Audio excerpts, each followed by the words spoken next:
తెలంగాణ వ్యాప్తంగా rice మిల్లులపై vigilance enforcement అధికారులు కొనసాగుతూనే ఉన్నాయి దాడులు.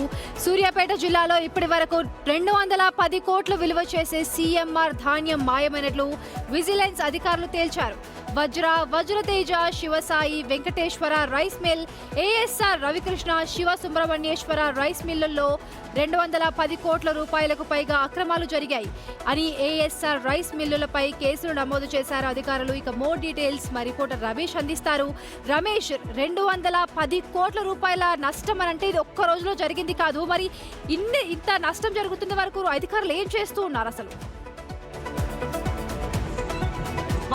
ఒక సూర్యాపేటలో కాదు, తెలంగాణ వ్యాప్తంగా కూడా మిల్లర్లు అక్రమాలకు పాల్పడ్డారని గుర్తించడం జరిగింది. అందులోనే భాగంగా గత వారం రోజుల నుంచి కూడా అన్ని రైస్ మిల్లపై విజిలెన్స్ ఎన్ఫోర్స్మెంట్ అధికారుల దాడులు నిర్వహిస్తూనే ఉన్నారు. సూర్యాపేటలో 2 రోజుల నుంచి కూడా నిర్వహించినటువంటి దాడులో 210 కోట్ల విలువ చేసే ధాన్యం మాయం చేసినట్టు కూడా గుర్తించడం జరిగింది. ఏఎస్ఆర్ రైస్ మిల్, ఏదైతే తిరుమలగిరిలో ఉన్నటువంటి ఏఎస్ఆర్ రైస్ మిల్లో 48 కోట్ల విలువ చేసే ధాన్యం మాయమైనట్లు, అదేవిధంగా వజ్రతేజ, వజ్ర వికాస్ మిల్ ఏదైతే ఉందో 73 కోట్లు, అదేవిధంగా వెంకటేశ్వర, సూర్యాపేటలో ఉన్నటువంటి వెంకటేశ్వర మిల్లు 23 కోట్లు, జేపీ రైస్ మిల్లు 11 కోట్లు, ఈ విధంగా మొత్తం కోట్ల రూపాయల విలువ చేసే ధాన్యం మాయమైనట్లు కూడా గుర్తించడం జరిగింది. ఇప్పటికే 2022-23కు సంబంధించినటువంటి పెండింగ్ బకాయిలు చెల్లించకుండా కూడా మిల్లర్లు ఇబ్బందులు పెడుతున్నారు. అది అక్కడే ఉంచితే ఇప్పుడు కొత్తగా కూడా 2024-25 ఖరీఫ్కు సంబంధించినటువంటి సన్నధాన్యం విషయంలో సన్నధాన్యం అంతా కూడా వీరంతా పక్కదారి పట్టించినట్టు విజిలెన్స్ అధికారుల దాడిలో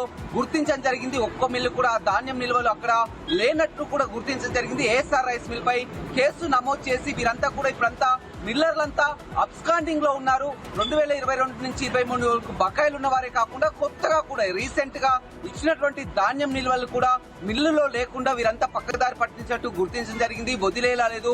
రాష్ట్ర ప్రభుత్వం చాలా సీరియస్ గా తీసుకుంది. గతంలో ఈ విధమైనటువంటి దాడులు నిర్వహించి ఎప్పటికప్పుడు తనిఖీలు చేస్తే ఇలాంటి పరిస్థితి వచ్చేది కాదు. కానీ మొత్తం మీద ప్రభుత్వం మిల్లర్లని ఎలాంటి తనిఖీ లేకుండా వదిలేయడం పట్లనే ఈ విధంగా పెండింగ్ బకాయిలు ఉన్నటువంటి పరిస్థితి కనిపిస్తుంది. కానీ రాష్ట్ర ప్రభుత్వం చాలా సీరియస్